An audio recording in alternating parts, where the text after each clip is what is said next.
الحمدللہ نحمدہ ونستعینہ ونستغفرہ ونعوذ باللہ من شرور انفسنا ومن سیئات اعمالنا من یہدہ اللہ فلا مضل لہ ومن یضللہ فلا ہادی لہ ونشہد ان لا الہ الا اللہ وحدہ لا شریک لہ ونشہد ان محمدا عبدہ ورسولہ۔ اعوذ باللہ من الشیطان الرجیم، بسم اللہ الرحمن الرحیم۔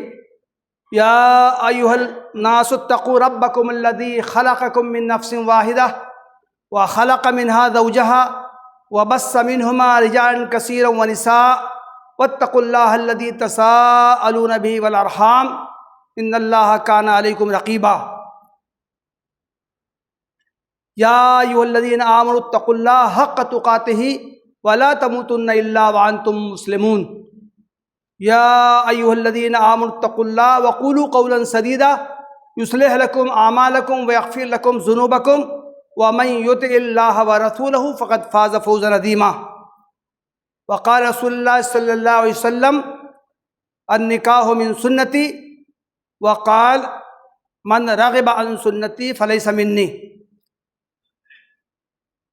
محترم بزرگوں، بھائیوں، دوستو، میں نے آپ حضرات کے سامنے اس وقت قرآن مجید کے مختلف مقامات سے 4 آیات کی تلاوت کی۔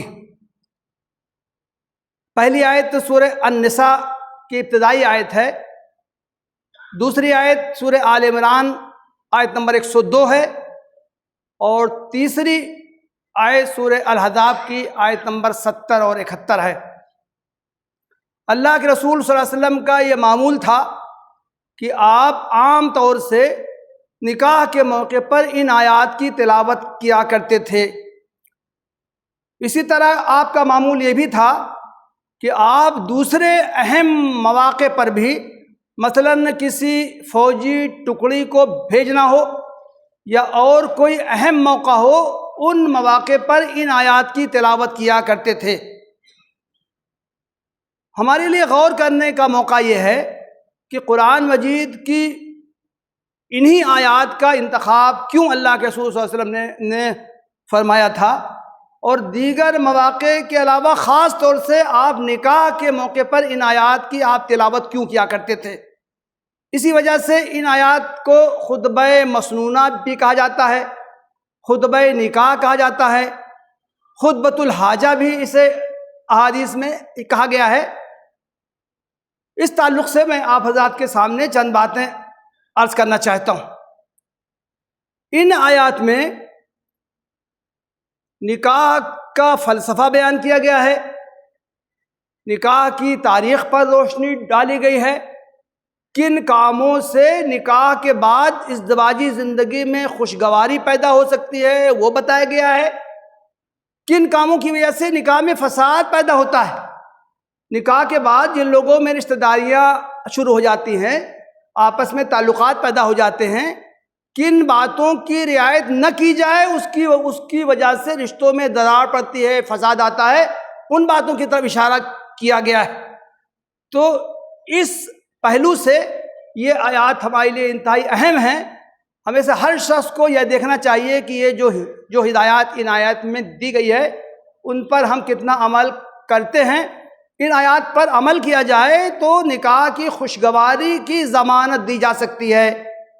محترم بھائیوں، پہلی آیت میں انسانوں سے خطاب کیا گیا، ایھا الناس، تمام انسانوں سے خطاب کیا گیا ہے، وہ جس مذہب کے ماننے والے ہوں، جس علاقے کے رہنے والے ہوں، سماجی حیثیت ان کی جو بھی ہو، تمام انسانوں کو مخاطب کیا گیا ہے، اور یہ کہا گیا ہے کہ اے لوگو، پوری دنیا میں جتنے انسان رہتے بستے ہیں، آدم کی پیدائش سے لے کے اب تک جو نسل انسانی کا جو تسلسل ہے وہ اسی طرح ہے کہ اللہ تعالیٰ نے ایک نفس کو پیدا کیا، اس سے اس کا جوڑا بنایا، اور ان کے درمیان ازدواجی تعلقات کے نتیجے میں اولاد ہوئی، اولاد سے اولاد ہوئی، نسل انسانی کا تسلسل ہوا۔ تو گویا کہ قرآن یہ بتاتا ہے کہ یہ جو نکاح کی جو مشروعیت ہے وہ نسل انسانی کے تسلسل کے لیے ہے۔ پوری دنیا میں جتنے انسان پائے جاتے ہیں وہ اسی قرآن کے بتائے ہوئے اسی طریقے سے ان کا وجود ہوا ہے، اور انسانوں میں اور پوری دنیا میں وہ پھیلے ہیں۔ لیکن دوسری بات ساتھ ہی میں قرآن یہ واضح کرتا ہے کہ ازدواجی تعلقات کے نتیجے میں آپس میں ایک دوسرے کے حقوق عائد ہوتے ہیں۔ یہ حقوق صرف سماج نے نہیں پیدا کر دیے ہیں، سماج کے رسم و رواج کی وجہ سے ان حقوق کا وجود نہیں ہو گیا ہے، بلکہ یہ وہ حقوق ہیں جو اللہ تعالیٰ نے عائد کیے ہیں۔ دنیا میں جو انسانی حقوق کی تاریخ ہے وہ کھینچتان کی تاریخ ہے۔ طاقتوروں نے مظلوموں کو ستایا ہے، دبا کے رکھا ہے، ان کو ان کے حقوق سے محروم کر کے رکھا ہے۔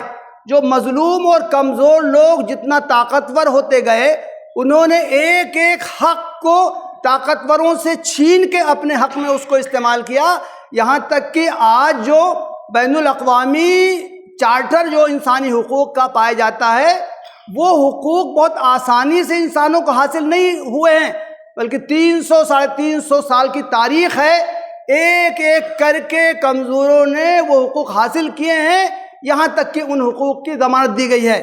لیکن اسلام جو حقوق کا جو تصور پیش کرتا ہے وہ ظلم اور مظلومیت کی تاریخ نہیں ہے۔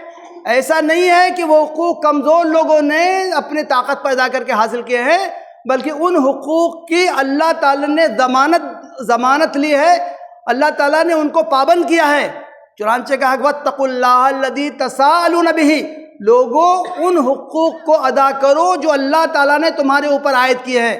نکاح کے نتیجے میں شوہر کے حقوق بیوی پر، بیوی کے حقوق شوہر پر، رشتہ داروں کے حقوق ایک دوسرے پر جو حقوق عائد ہوئے ہیں، اگر کوئی شخص حق ادا کرتا ہے تو وہ کسی پر احسان نہیں کرتا ہے۔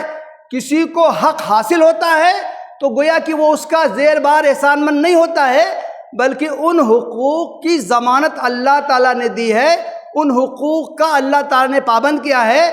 کوئی شخص کسی کا حق مارتا ہے، کوئی شخص کسی کو دباتا ہے، کوئی شخص کسی پر ظلم کرتا ہے، تو وہ انسان پر ظلم کرتا نہیں ہے، بلکہ وہ اللہ تعالیٰ کی سرکشی کرتا ہے، اللہ تعالیٰ سے بغاوت کرتا ہے۔ اس لیے اس کو اللہ تعالیٰ کے انتقام سے ڈر کر رہنا چاہیے۔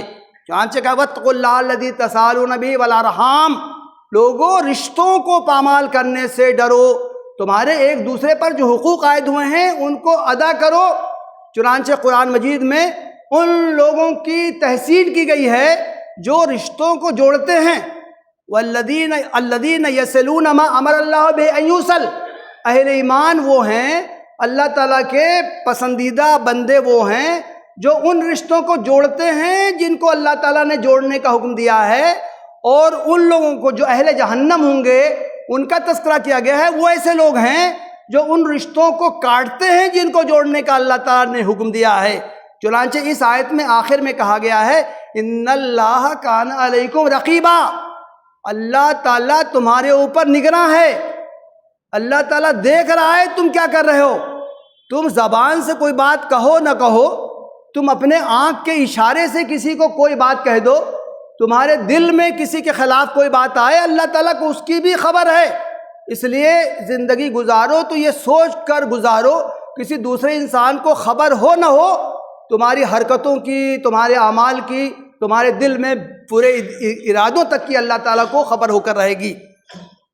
دوسری آیت جو سورہ آل عمران کی ہے، آیت نمبر 102، اس میں تو کہا گیا ہے کہ اے لوگو اللہ تعالیٰ کا تقوی اختیار کرو جتنا تقوی اختیار کرنے کا حق ہے، اور تمہاری موت نہ آئے مگر یہ کہ تم اسلام پر عمل کرنے والے ہو، تم نے اپنی زندگی کو اللہ تعالیٰ کے لیے سرنڈر کر رکھا ہو، اس حال میں تمہاری موت آئے۔ یہ آیت بہت اہم ہے۔ اس آیت میں یہ نہیں کہا گیا ہے کہ جب تم بڑھاپے کو پہنچو، مرنے کی عمر آئے، تب کچھ اللہ اللہ کر لو، یہ سوچ لو کہ تمہاری زندگی اللہ تعالیٰ کی مرضی کے مطابق گزر رہی ہے یا نہیں گزر رہی، نہیں، بلکہ آیت میں کہا گیا ہے کہ تم ہر لمحہ تمہارا زندگی کا ایسے گزرنا چاہیے کہ تم یہ دیکھو کہ تمہارے ہر عمل، چاہے وہ ازدواجی زندگی کا ہو، چاہے رشتہ داروں سے متعلق ہو، یا جس سے بھی کسی دوسرے انسان سے متعلق ہو، یہ دیکھو کہ وہ اللہ تعالیٰ کی خوشنودی مرضی کے مطابق وہ گزر رہی ہے یا تمہارے اس عمل سے اللہ تعالیٰ ناراض ہوگا، اس کو دیکھو۔ اس لیے کہ کسی کے موت کا معلوم نہیں ہے اس کی موت کب آئے گی۔ ہم اپنی آنکھوں سے دیکھتے ہیں، بڑھاپے ہی میں لوگ نہیں مرتے ہیں، ادھیڑ عمر میں ہی ان کو موت نہیں آتی ہے، نوجوان ہی نہیں مرتے ہیں، بچے بھی ہماری آنکھوں کے سامنے مرتے ہیں۔ لوگ طبی موت نہیں مرتے ہیں، ایکسیڈنٹل موت بھی مرتے ہیں، اچانک ان پر موت طاری ہو جاتی ہے۔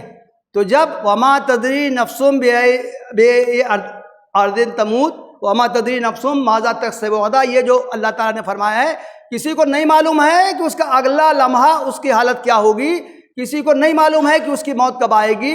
گویا کہ ہر لمحے آدمی کو پوری شعور کے ساتھ زندگی گزارنی ہے، اس کا عمل اللہ تعالیٰ کی مرضی کے مطابق وہ گزر رہا ہے یا ایسا عمل ہے جس سے کہ اس کی ناراضی مول لینی پڑے گی۔ تیسری آیت جو ہے جو سورہ احزاب کی ہے، اس میں تو سماجی زندگی اور خاص طور سے ازدواجی زندگی کے بارے میں اہم ترین ہدایات ہیں۔ اس میں کہا گیا ہے یا ایھا الذین آمنوا اتقوا اللہ وقولوا قولا سدیدا، لوگو اللہ تعالیٰ سے ڈرو اور سیدھی بات کرو۔ عربی زبان میں سدید کا لفظ آتا ہے، وہ بالکل سیدھی کوئی چیز ہو اس کے لیے آتا ہے۔ تیر کے بارے میں کہتے ہیں عربی زبان میں سہم سدید، وہ تیر جس میں ذرا سی بھی کجی نہ ہو۔ تیر کمان کے بارے میں ہم جانتے ہیں، اگر تیر میں ذرا سی بھی کجی ہوگی تو وہ اپنے نشانے پر جا ہی نہیں سکتا۔ تو گویا کہ قرآن نے کہا ہے اپنی زبان سیدھی سچی زبان استعمال کرو، اس میں ذرا سی بھی کجی نہ ہو، لوچ نہ ہو، کسی کے بارے میں طنز و تعریض نہ ہو، بات جملہ صحیح ہو، لفظ صحیح ہو، لیکن الفاظ کی ادائیگی زبان کے تھوڑے سے ٹیڑھ سے اس کے معنی کچھ سے کچھ ہو جاتے ہیں۔ ازدواجی زندگی میں ہم یہ دیکھتے ہیں، شوہر نے کوئی بات کہہ دی بیوی سے، تم کیا لے کے آئی ہو، تمہارے باپ کون ہیں، ایسے ہیں ویسے ہیں، کوئی بات کہہ دی جاتی ہے، اس سے دل پھٹ جاتے ہیں۔ ازدواجی زندگی میں رشتہ داری میں زبان کی پابندی انتہائی اہم ہے۔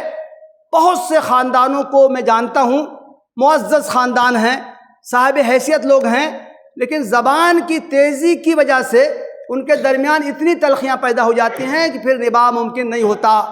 اللہ کے رسول صلی اللہ علیہ وسلم کی اس کے بارے میں بہت سی احادیث ہیں۔ آپ نے فرمایا لوگو تم مجھے دو چیزوں کی ضمانت دو، میں تمہیں جنت کی ضمانت دیتا ہوں۔ ایک وہ چیز ہے جو تمہاری دونوں جبڑوں کے درمیان ہے، زبان، اور دوسری چیز وہ ہے جو تمہاری رانوں کے درمیان ہے، یعنی شرمگاہ۔ ان دو چیزوں کی ضمانت دو، میں تمہیں جنت کی ضمانت دیتا ہوں۔ ایک مرتبہ اللہ کے رسول صلی اللہ علیہ وسلم نے حضرت معاذ ابن جبل کو مختلف چیزوں کی تلقین کی، نماز پڑھو، روزہ رکھو، زکوٰۃ دو، یہ کرو وہ کرو، دین کی تمام باتیں سمجھائیں، اور یہ کہا کہ ان میں سب سے اہم چیز ہے آپ نے اپنی زبان کو نکال کے پکڑا اور کہا یہ سب سے اہم چیز ہے کہ تم اپنی زبان کو قابو میں رکھو۔ حضرت معاذ نے کہا کہ اللہ کے رسول کیا زبان کو قابو میں نہ رکھنے کی وجہ سے بھی آدمی جہنم میں ڈالا جائے گا؟ اللہ کے رسول صلی اللہ علیہ وسلم ہاں، حل یکب الناس النار الا حصائد السنتہم، زبان کی کھیتیاں جو ہیں آدمی کو جہنم میں ڈالنے کا سبب بنتی ہیں۔ زبان کی کھیتیاں کیا ہیں؟ آدمی جو زبان سے کچھ دوسرے کے بارے میں جو الفاظ نکالتا ہے وہ اس کی کھیتی میں شمار ہوتا ہے، وہ گویا اس کی زندگی کا حاصل اس کو بیان کیا گیا ہے، وہ اس کو جنت یا جہنم میں لے جانے والا بنتا ہے۔ محترم بھائیوں، آخر میں میں بس ایک نقطہ آپ کے سامنے بیان کرنا چاہتا ہوں۔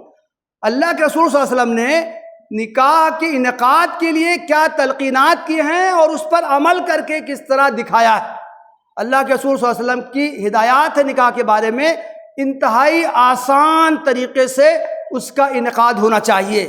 اللہ کے رسول نے فرمایا خیر النکاح برکتاً ایسرہ مونتاً، سب سے بابرکت نکاح وہ ہے جس میں سب سے کم خرچ کی نوبت آئے۔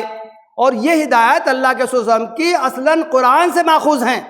قرآن میں اللہ تعالیٰ نے فرمایا ہے وَأَنكِحُوا الْأَيَامَ مِنكُمْ، قرآن نے سماج کو حکم دیا ہے کہ لوگوں تم میں جو بے شادی شدہ ہیں، جو بے جوڑے کے ہیں، چاہے ان کی شادی ہو گئی ہو، طلاق یا بیوگی ہو گئی ہو کسی وجہ سے، جو بے جوڑے کو ہوں ان کی جلد جلد جلد شادی کر دو۔ ان یکونوا فقراء یغنہم اللہ من فضلہ، اگر نکاح کے انعقاد میں فقر حائل ہوگا تو بھی نکاح سے اعراض نہیں کرنا چاہیے، اللہ تعالیٰ ان کو غنی کر دے گا اپنے فضل سے۔ ہمارے سماج میں جو رکاوٹ ہے، بہت بڑی رکاوٹ ہے فقر۔ شادیاں اس لیے نہیں ہوتی ہیں کہ شادیوں کے اسباب نہیں فراہم ہیں، جہیز نہیں فراہم ہے، لڑکا ابھی تعلیم کر رہا ہے، اس کو ابھی سروس نہیں ملی ہے، یہ ساری رکاوٹیں ہمارے سماج میں پائی جاتی ہیں۔ اللہ کے رسول نے جو سماج قائم کیا تھا اس میں ان سب رکاوٹوں کی ذرا بھی پرواہ نہیں کی گئی۔ بیوگی اور طلاق یہ ہمارے زمانے کا ایک بہت بڑا مسئلہ ہے، نئی شادیاں نہیں ہو پاتی ہیں، کوئی عورت بیوہ ہو جائے یا مطلق ہو جائے اس کی شادی کا تو تصور ہی بہت مشکل ہے۔ اللہ کے رسول صلی اللہ علیہ وسلم نے جو سماج قائم کیا تھا اس میں یہ ساری رکاوٹیں نہیں تھی۔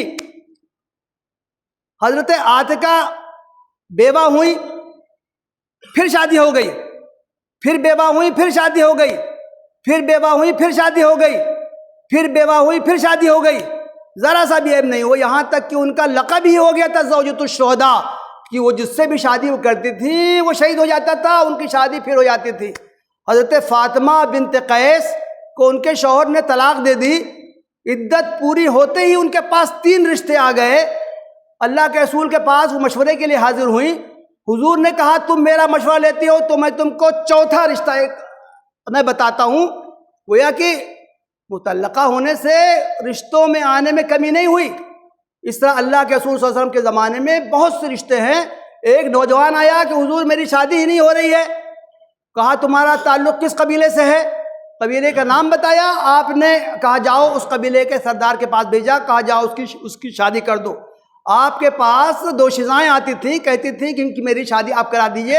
اسی مجلس میں، جس مجلس میں پیشکش ہوتی تھی، اسی مجلس میں اللہ کے رسول صلی اللہ علیہ وسلم شادی کا انتظام کر دیا کرتے تھے۔ محترم بھائیوں، ہمیں یہ عہد کرنا ہے، ہم نکاح کو آسان بنانا چاہتے ہیں یا مشکل اس کو بنانا چاہتے ہیں؟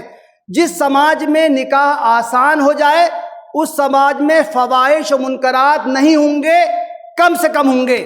لیکن اگر ہم سماج میں نکاح کو مشکل بنا دیں گے تو اس میں بدکاریاں عام ہو جائیں گی اور اس کا وبال درجہ بدرجہ ان تمام لوگوں کے اوپر آئے گا جنہوں نے کہ نکاح کو مشکل بنایا تھا۔